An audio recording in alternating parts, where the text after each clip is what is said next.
대학에 진학하기 위하여 수능 영어 시험을 준비하시는 학생 여러분 안녕하십니까? 오늘 저의 강의는 수능 영어 특강 파트 1 제 6번째 강의로서 2021학년도 36번의 강의입니다. 이 문제는 글의 순서라고도 얘기하는 이런 문제로서 간접쓰기 문항에 해당하는 것입니다. 여기서 간접쓰기라는 말은 제가 만든 말이 아니고 한국교육과정평가원의 학습방법 안내라는 이런 책자가 있습니다. 여기에 간접쓰기라는 개념이 들어오고 교육부도 보도 자료를 통해서 간접쓰기 문항은 글의 흐름, 글의 순서, 문장 삽입, 문단 요약을 간접쓰기 문항으로 분류하고 있기 때문에 제가 이 용어를 쓰게 되었습니다. 저에 대한 간단한 소개와 저의 수능 영어 특강, 특히 파트 1, 2021학년도 수능 영어 문제 분석과 독해 방법에 대해서는 강의 계획 안내를 통해서 자세히 설명해 드렸으니 이 영상을 참고해 주시기 바랍니다. 자, 이제 바로 문제로 들어가겠습니다. 이런 제시문이 나오고 A, B, C에 선택하는 이런 글들이 나옵니다. 이 문제는 특히 순서에 관한 문제이기 때문에 문단을 분석하는데 또는 문단을 구성하는 데서 중요한 4개의 요소인 Unity, Order, Coherence 그리고 Completeness 중에서도 특히 Order를 중요시해야 됩니다. 왜냐하면 순서에 대한 문제이기 때문이죠. 그런데 이보다 더 중요한 것은 Coherence의 문제입니다. 문장과 문장 사이에 어떤 관계가 있는가를 파악해야 이 문제를 풀 수 있기 때문입니다. 이 문제는 바로 이와 같은 논문집에 Cyber or will not take place라는 이런 논문이 있는데 이 논문에서 바로 이 부분에서 출제되었습니다. 제가 이제까지 강의를 통해서 수능 영어는 거의 다 한 문단을 중심으로 다루기 때문에 문단을 분석하는 방법에 대해서 말씀을 드렸습니다. 특히 문단의 첫 번째 문장인 topic sentence는 바로 이 문단 전체의 중요한 아이디어, 일반적인 아이디어, 그리고 전반적인 요약을 제공합니다. 그래서 이것은 굉장히 중요한 문장인데 이 문제에서는 앞에 두 문장이 이와 같이 빠지고 the objective에서부터 문제가 시작됩니다. 우연의 일치인지도 모르겠습니다만 지난번에 설명했던 35번의 문제에서도 바로 앞부분이 생략되고 워커스에서부터 시작되는 것을 보았습니다. 자, 이제 우리 이 문제를 구체적으로 이렇게 배열해 놓고 분석을 해보죠. 제시문은 이와 같습니다. 이 긴 글인데 나누면 2개의 문장으로 나눠집니다.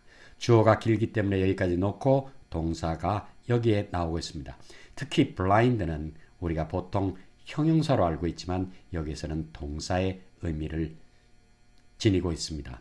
목적어는 이렇게 둘이 있어서 이와 같이 한꺼번에 묶었습니다. 그 다음에 짧은 두 번째 문장이 나오죠.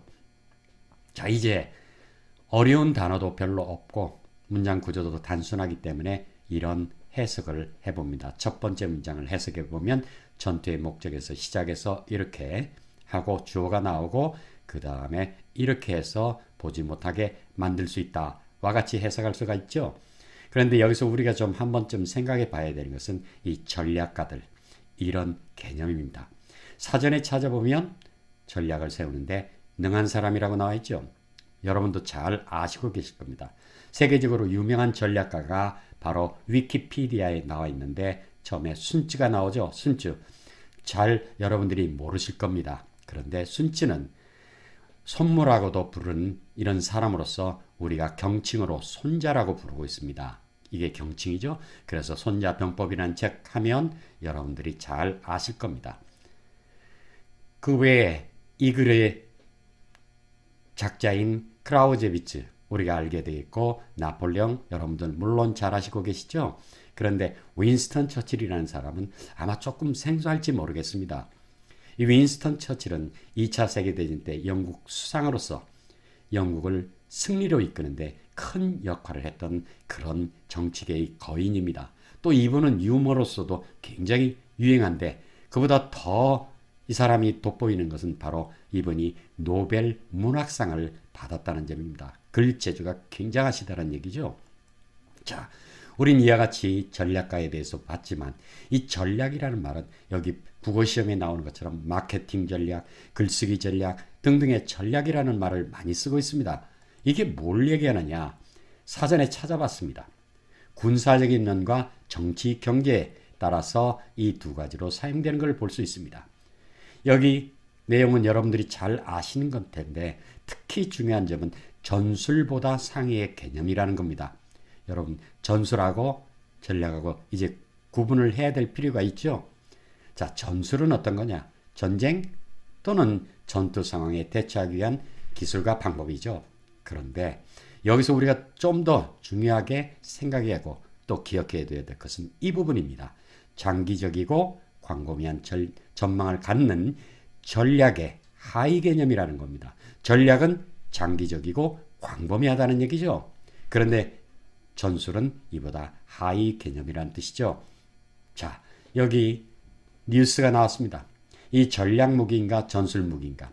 우리하고 전혀 관계없는 것처럼 보이지만 이런 것들을 이제 여러분들은 구분을 하실 수가 있어야 됩니다. 여기 이 기사를 조금 확대했습니다. 전략 무기는 전쟁의 판도를 한꺼번에 바꿀 수 있는 무기. 예를 들어서 핵무기, ICBM 등이 있죠. 전술 무기는 단거리 미사일, 특히 300km 미만의 소형 미사일, 이런 것을 전술 무기라고 합니다. 자, 이제 여러분들은 전략, 전술을 명확하게 구분할 수 있게 됐죠?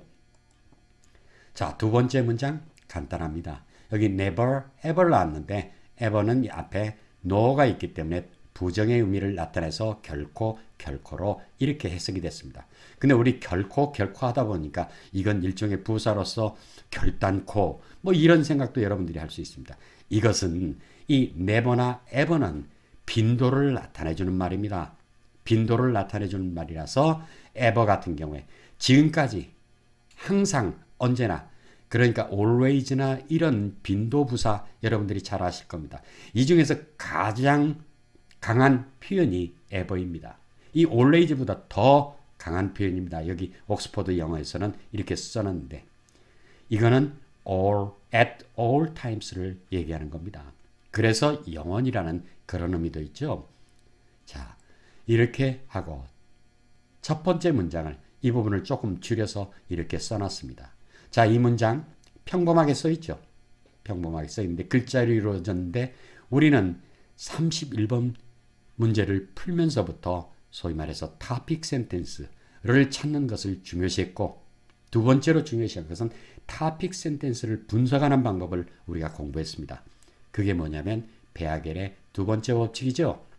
바로 덜 중요한 것은 앞쪽에 나오고 중요한 것은 뒤쪽에 나온다는 겁니다.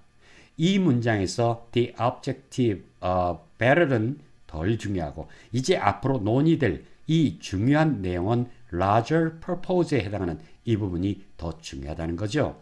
better은 물론 여기 나오는 better은 war보다는 개념이 낮은 개념입니다. 여기를 참고해 보시면 전쟁 중에 일어나는 각종 전투를 얘기하는 겁니다. 자, 이렇게 해서 우리는 타픽이 되는 부분을 찾을 뿐만 아니라 이 문장 내에서도 어느 것이 덜 중요하고 어느 것이 더 중요한가를 알게 됐습니다. 이렇게 해서 이 제시문을 우리가 분석해 보면 이 제시문에서 가장 중요한 부분은 the larger purpose가 되겠죠. 이제 연결하는 말을 찾아봅니다. A, B, C 봤죠? B번에 바로 여기와 같이 larger purpose가 연결이 됩니다. 정확하죠? 자, 이제 B번을 분석해 봅니다. B번은 1, 2, 3의 세 개의 문장으로 이렇게 나눌 수가 있습니다. 이미 우리는 was larger purpose를 알고 있죠? 알고 있기 때문에 이제 새로 나오는 정보가 뭘까요? 전쟁의 좀 더 큰 목적은 정치적 목적이라는 것이 새로운 정보이고 중요한 정보라는 겁니다. 그래서 이 뒤에는 분명히 정치에 대한 이야기가 나올 겁니다. 자, 이런데 우리는 이 문장을 분석해 보면 이와 같이 정치적인이라고 합니다. 정치적? 사전에 찾아보니까 이런 뜻이 나옵니다. 또 여기에 보니까 길게 나와 있습니다. 통치자나 정치가 이렇게 나와 있기 때문에 우리는 보통 우리하고 관계없는 통치자나 정치인들, 야당, 여당의 국회의원들 이런 분들의 일이라고 생각하기 쉽습니다. 그러나 이 폴리틱스라는 말은 바로 고대 그리스 시대에 나왔습니다. 그리스 시대 여기 아테네 모습이 보이는데 이 고대 도시를 뭐라고 부르냐면 폴리스라고 부릅니다. 옛날엔 도시국가였죠. 스파르타도 있었고 여러 나라가 있었죠. 이 도시국가를 폴리스라고 불렀고 이게 경찰을 나타내주는 폴리스로도 이렇게 쓰이기도 하고 정치를 나타내주는 폴리틱스 이것도 해당이 됩니다. 그래서 폴리틱스를 위키피디아에서 알아보니까 이 폴리틱스는 바로 도시들, 그 당시로 얘기하면 국가들이죠. 국가들의 모든 일들, 만사를 다루는 게 바로 폴리틱스라고 얘기를 하고 있습니다. 자, 그래서 이 폴리틱스는 때로는 긍정적으로도 쓰이고 또 부정적인 그런 의미도 쓰이는데 우리는 주로 좀 부정적인 의미가 많이 있죠. 그런데 이 폴리틱스를 좀 더 분명하게 정해보면 이런 자료를 볼 수가 있습니다. 특히 블라디미르 레닌 있죠. 이분은 바로 러시아 혁명을 일으켰던 사람이죠. 이 사람은 이런 얘기를 합니다. 정치란 것은 경제에 가장 집중된 표현이다. 정치는 곧 경제이다. 이런 말까지 하죠. 물론 이건 좀 극단적인 표현이지만 다른 분들의 정의를 보면 정치라는 것은 사회 내부나 사회 사이에서 모든 행동을 취급하는 그런 분야입니다. 협조, 협상, 갈등이 있죠. 그리고 또 정치라는 것은 바로 국가가 가지고 있는 인적, 그 다음에 천연적인 다른 자원들의 사용과 생산과 분배에 대한 이런 부분을 다루는 것이 바로 정치라고 볼 수 있습니다. 여기에 보는 What is never an isolated act, nor 이렇게 나왔죠. 이 말은 바꿔 얘기하면 좀 더 큰 정치의 목적이라는 건 좀 더 복잡하고 이게 다양한 결정을 필요로 한다. 이렇게 이제 할 수 있습니다. 그런데 여러분들은 그 쉬운 정치적인이라는 말을 이렇게까지 길게 분석해야 되느냐 하고 고개를 갸우다거나 궁금해할 수 있습니다. 이유가 있습니다. 여러분 이번 2021학년도 40분 문제가 있습니다. 여기 EBS 자료를 보게 되면 오답률 3위에 해당하는 그런 어려운 문제가 바로 40번이죠. 이 40번에서 Public Leadership이라는 말과 Political Power라는 말이 나옵니다. 이 둘은 동의어 유사의 관계입니다. 특히 Public과 Political 이 두 개는 같은 의미를 이 문단에서 나타내주고 있습니다. 그런데 우리가 이걸 일반적으로 우리가 아는 정치적과 이것은 Public 대중의 공중애로 각각 다르게 해석하면 해석이 안 됩니다. 이 문제 풀기 굉장히 어렵습니다. 결국 우리가 조금 전에 정의했던 이 정치적인이라는 것은 바로 한 사회에서 살고 있는 모든 사람의 생활과 관련되어 있는 퍼블릭과 관련되어 있는 그런 것이기 때문에 이 문제를 풀 때 이 의미를 알면 여러분들이 정확하게 이 문제를 풀어낼 수 있을 겁니다. 가장 어려운 순위상의 세 번째 문제죠. 그래서 우리는 우리가 알고 있는 어떤 개념들을 이 수능에 맞게 우리 수능 결국 영어를 다룹니다. 영어를 다루기 때문에 영어를 쓰는 사람들의 개념을 우리가 정확히 알아야 되겠죠. 여기다가 우리 개념을 갖다 대면 해석이 안 되는 경우들이 많이 있는 겁니다. 자, 두 번째 간단하고 이렇게 해석할 수 있습니다. 세 번째 크라우제비츠 있죠? 여기 설명이 나옵니다. 이 왕국의 군인이었는데 이 왕국은 특이했습니다. 프로이센 전쟁대학이라는 대학도 있었던 모양입니다. 그래서 이 사람이 여기를 졸업하고 군에 갔고 그 다음에 전쟁론이라는 이런 책도 썼습니다. 우리 언론에도 이런 기사를 볼 수 있습니다. 여러분들이 입시 수험 공부 때문에 여러분들이 신문이나 이런 걸 읽을 기회가 별로 없을 겁니다. 그러나 신문에서 어떤 기사들 이런 것들 중에는 굉장히 여러분들에게 양식이 되는 기사들이 있습니다. 여기 나와 있죠. 고전 이야기 신문 기사에 전쟁은 정쟁이다 라고 크라우제비츠는 12살에 입대해서 평생을 군대에서 보낸 경험을 담았다. 이거 여러분들이 읽어 두셨다면 이 글을 이해하기가 굉장히 편했을 겁니다. 자, 그래서 세 번째 문장을 이렇게 분석하면 이와 같은 해석이 나옵니다. 그런데 여기서 통찰이란 말, 이거 우리말인데도 여러분 꼭 명확하게 개념을 알아둬야 됩니다. 우리 사전에 보면 예리한 관찰력으로 사물을 꿰뚫어 봄, 이거 참 어렵습니다. 굉장히 어려워요. 예리한 관찰력으로 사물을 꿰뚫어 본다? 이게 무슨 말일까? 이걸 옥스퍼드 영어사전에 좀 더 쉽게 설명해 두고 있습니다. 정확하고 깊은 이해라는 뜻입니다. 전쟁을 정확하고 깊이 이해한 것, 이것이 바로 통찰이라는 뜻이죠. 그래서 우리말에는 한자말이 굉장히 많이 있기 때문에 여러분들이 정확히 개념을 가지고 계실 필요가 있는데, 항상 우리식의 개념 정의도 이렇게 중요하지만 여기와 같이 영어식의 그 사람들이 어떻게 생각하고 있는가, 이런 식의 정의가 필요한 것입니다.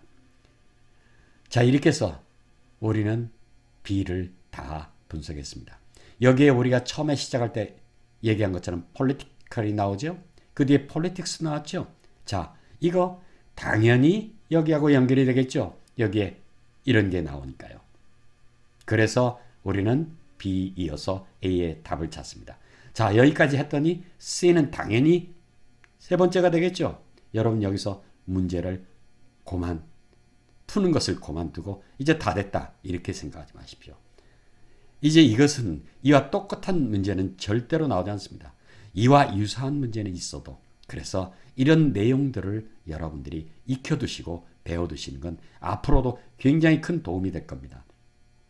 자, A번에 이렇게 문장이 나와 있죠? 이걸 두 개로 나눌 수 있습니다. 이와 같이.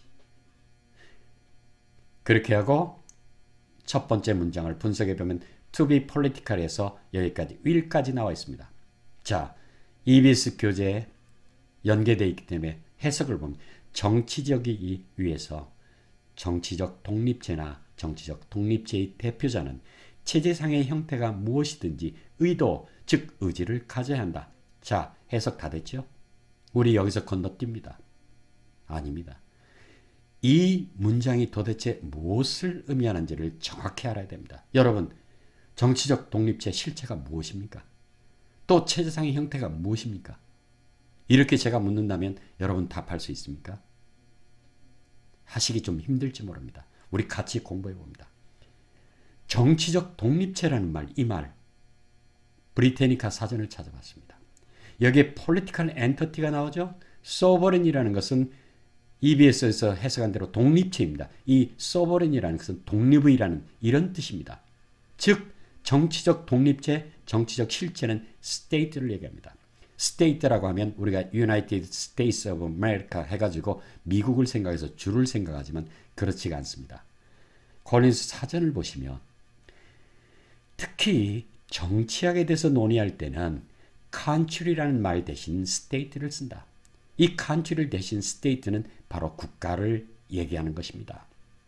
자, 그래서 statement은 정치와 관련된, 국가와 관련된 데 많이 나오는데 이와 같이 프랑스 말에서 온 것인데 바로 statement을 정치가, 정치인 이렇게 해서 많은 의미들이, 단어들이 이렇게 쓰이고 있죠.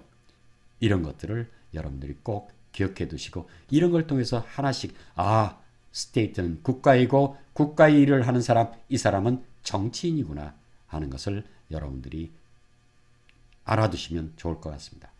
그 다음으로 체제상의 형태가 무엇인지, 자, 이 구문을 먼저 분석해 보면 whatever is constitutional form이 나와 있죠. 이걸 whatever is constitutional form is로 이렇게 할 수 있고 이걸 또다시 no matter what으로 바꿀 수 있습니다. 웹스터 사전을 보면 사람의 신체에 관련된 신체 조직, 어떤 체격 이런 것도 있고 뭔가의 근본적인 구조, 아마 체제상이 이렇게 될 수 있겠죠. 그런데 여기에 보면 state의 constitution 이렇게 나오고 있죠. 자, constitutional은 뭔가? 여러분이 보시는 사전, 전자사전 한번 들여다보십시오. 이런 거 볼 수 있습니다. 헌법적이죠. 그리고 형태라고 그랬지만 형태 대신에 종류를 선택해 보면 이렇게 해석이 됩니다. 헌법의 종류, 무엇이든지 관계없이, 종류가 여기에 오자가 나는데 종류가 무엇이든지 관계없이 되겠죠. 자, 헌법이라는 것은 바로 법령 중에 가장 위에 있는 법령으로서 통치 기구의 구성을 내용 그런 것들에 대한 설명을 담고 있는 겁니다. 자, 우리 자료들을 찾아봤습니다만 굉장히 길게 복잡하게 돼 있어서 제가 여기 로티처라는 이런 여기에 인터넷 페이지를 들어가 봤습니다. 헌법의 종류가 나왔죠. 여기 codified, 여러분들이 아마 사회 시간이나 이런 때 이건 법률로 만들어져 있는, 그러니까 성문, 이건 만들어져 있지 않으니까 불문, 그 다음에 이것은 연성, 경성 헌법이라는 얘기를 들을 수 있습니다. 헌법에는 또 영국과 일본처럼 군주가 있는 이런 헌법과 공화적인 헌법, 그 다음에 대통령이 있는 그런 헌법과 의회 중심적인 헌법, 영국, 그 다음에 유럽의 국가들이 상당수가 의회 중심이죠. 그 다음에 연방, 이런 류의 헌법 종류가 다양하게 있는 겁니다. 자, 그래서 우리는 1번 문장, 이 문장을 이런 구조로 보고 이렇게 여러분들은 해석을 할 수 있어야 됩니다. 2번 문장도 간단하기 때문에 이렇게 해석할 수 있습니다. 자, 그런데 이렇게 완전하게 해석됐죠? 여러분 또 넘어갑니다. 그렇죠? 그런데 여기서 또 국가 헌법 이런 게 나왔는데 웬 의지가 나옵니다. 정치적이기 위해서는 의도가 나오고 의도가 나옵니다. 자, 그거 우리 금방 알 수 있습니다. 앞에서 제가 인용했던 이 언론 기사의 이 부분을 확대해 보면 이런 겁니다. 클라우비츠가 한 얘기죠. 그러므로 전쟁은 우리의 의지를 구현하기 위해서 적을 강요하는 폭력 행동. 자, 이제 전쟁에 대한 정의까지 나왔습니다. 여기에 바로 의지가 나와 있습니다. 즉, 적에게 우리의 의지를 강요하는 것. 의지 사전에 찾아봤습니다. 어떤 일을 이루고자 하는 마음이죠. 즉, 우리가 원하는 거, 상대방 보고 이거 해달라고 요구하는, 그리고 또 강요하는 그런 폭력 행위, 이것이 바로 전쟁이라는 겁니다. 전쟁도 우리가 이제까지 여러 가지로 뭐 정의도 할 수 있고 또 해왔고, 여러분들이 전쟁이라면 모르는 사람이 없을 겁니다. 그런데 전쟁은 바로 적에게 우리의 의지를 강요하는, 그것이 목적인 행위인 것입니다. 자, 이제 우리는 여기 A에 해당하는 문장들을 전부 다 분석했습니다. 여기 자연스럽게 will과 will이 연결이 되고 있죠. 그 다음을 봅니다. 여기서 우리는 뭘 볼 수 있었느냐? 바로 로지컬한 오더, 이런 것들을 볼 수 있었습니다. 그 중에 특히 우리가 이 문제를 풀어내는 과정에서 문장과 문장 사이의 연결관계를 볼 수 있었습니다.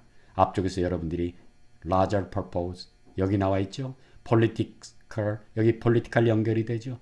will이 연결되죠. 이와 같이 문장과 문장들이 아주 밀접하게 연결되어 있는 것, 이것을 찾는 것이 바로 순서의 문제인 것입니다. 여러분 이제 하실 수 있죠? 할 수 있습니다. 충분히 우리는. 자, 그러면 세 번째, 여기 나와 있는 글들을 분석해 보면 이렇게 세 개로 나눠집니다.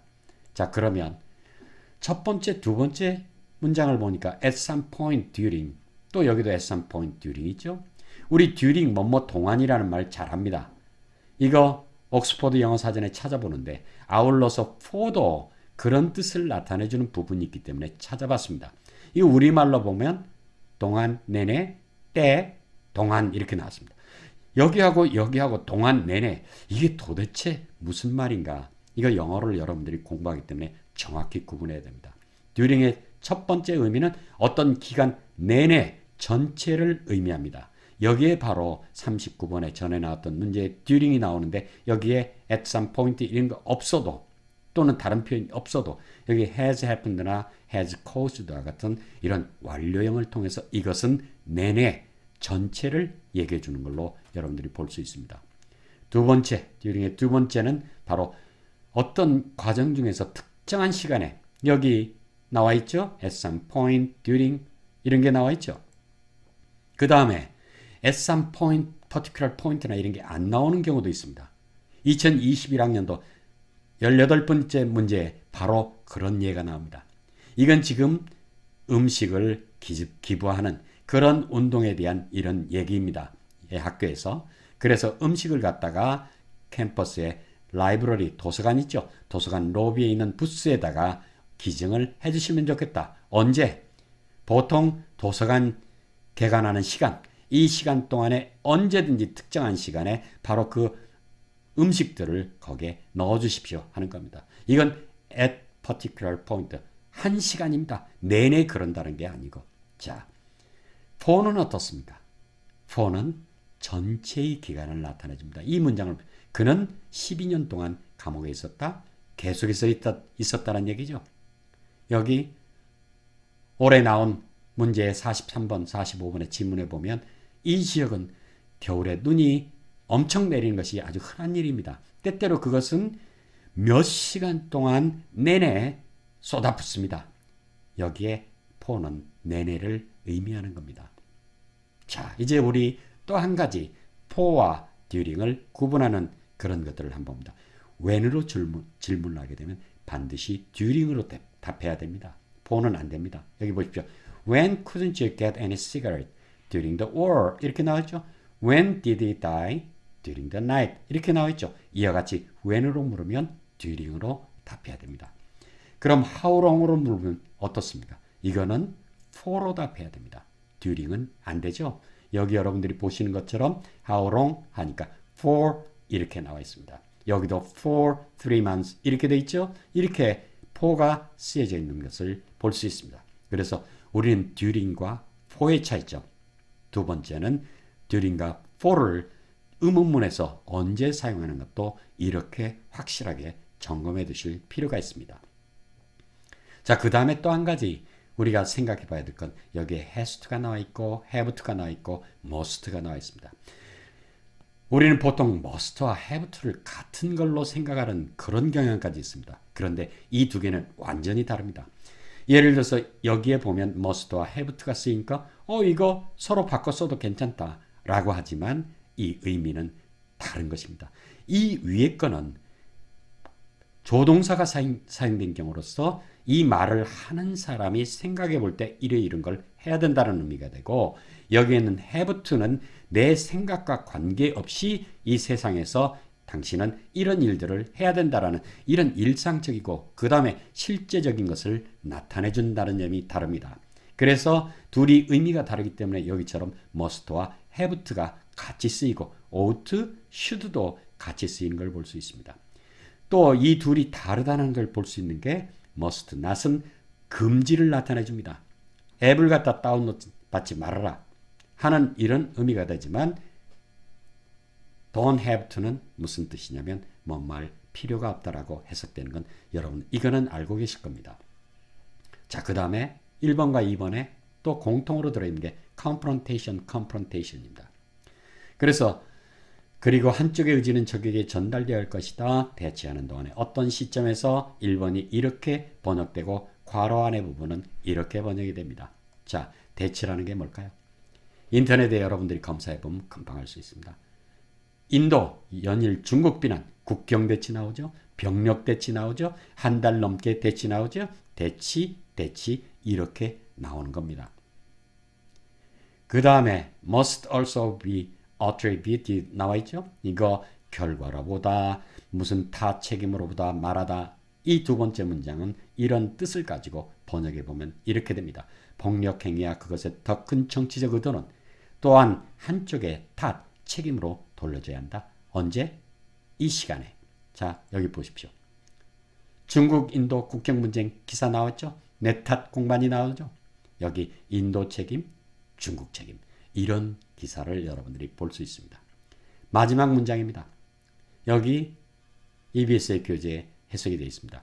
역사는 궁극적 귀인이 없는 전쟁 행위에 대해서 알지 못한다? 자, 역사 알고 전쟁 이런 건 아는데 궁극적 귀인? 이거 여러분 정확히 알고 계십니까? 한번 봅니다. 왜? 이걸 귀인이라고 번역하는 이유는 이와 같이 사전에 이렇게 되어 있으니까요.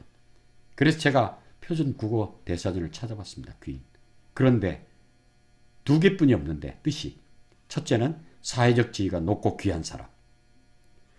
둘째는 음악으로서 조선 세조 때의 세 번째 곡 이런 게 나옵니다.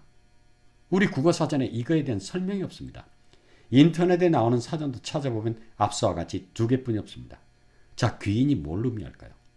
이렇게 찾아볼 수도 있습니다. 여러분도 바로 여러분의 스마트폰을 이용해서 한자 사전을 찾아보면 이와 같이 두 개의 글자를 알아볼 수 있습니다. 이 중에 이날 인의 경우에는 1에서부터 여기 8이 나오고 점점점이 나오죠. 그 아래를 들어가 보면 15번째 원인을 이루는 근본 이런 얘기가 나고 그 아래 가 보면 단어 뜻풀이가 나옵니다. 원인을 이루는 근본 동기라는 얘기죠. 이렇게 하면 여러분들이 이해할 수 있죠. 자, 이렇게 해서 이 문장에서 궁극적 귀인이라는 것을 궁극적으로 원인을 이루는 근본적인 동기 이렇게 했는데 역사는 알지 못한다. 좀 우리말스럽지 못하기 때문에 이걸 바꾸면 역사상 이러이러한 없는 전쟁 행위는 없었다. 이렇게 해석하시면 여러분들이 완벽하게 해석을 하는 게 됩니다. 자, 그런데 원인을 이루는 근본적인 동기 이거 뭐라고 하면 쉽겠습니까? 여러분 이걸 보십시오. 여기 또 인터넷 검색해 봤죠. 중국인도 국경 분쟁 벌이는 진짜 이유, 진짜 이유, 진짜 이유, 진짜 원인 나왔죠. 이 원인을 이루는 근본적인 동기, 진짜 이유 이런 얘기가 되는 겁니다. 이렇게 이해하면 여러분들이 완벽하게 이 글을 이해한 게 되겠죠. 자, 이제 우리 오늘 공부한 주요 사항을 정리해 봅니다. 자, 글의 순서에 대한 이런 문제 있었죠. 여기서 우리가 주의해야 될 점은 오던데 순서를 물어보니까 주의인데 더 중요한 것은 이런 문장 사이의 연관관계를 보라는 점이었습니다. 그래서 봤더니 이렇게 또 이렇게 그리고 이렇게 낱말들이 커넥트되어 있는 거 연결되어 있는 걸 여러분들이 보실 수 있죠. 두 번째는 이런 문장 해석할 때 주의하라는 겁니다. 우리 교재를 들여다보면 이렇게 해석이 되니까 해석 다 됐다. 나는 다 안다.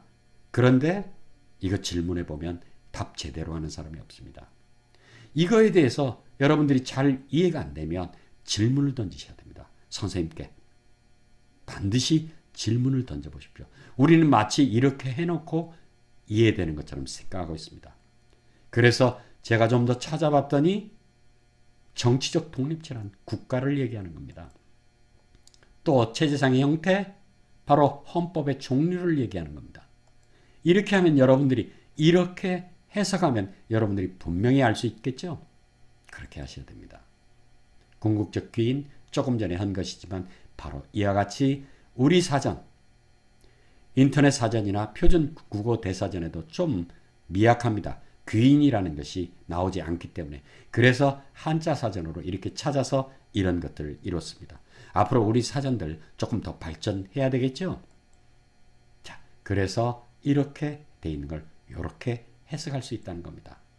자, 이렇게 해서 우리는 저의 제 6번째 강의, 글의 순서에 대한 강의를 마칩니다. 여러분, 이 글을 아주 쉽게 여러분들이 분석하실 수 있다고 생각합니다. 그런데 이렇게 분석하시는 문제풀이 외에도 또 하나 중요한 건 앞으로 여러분들이 글을 써야 되고 또 발표를 해야 되고 그럴 경우들이 많이 있습니다.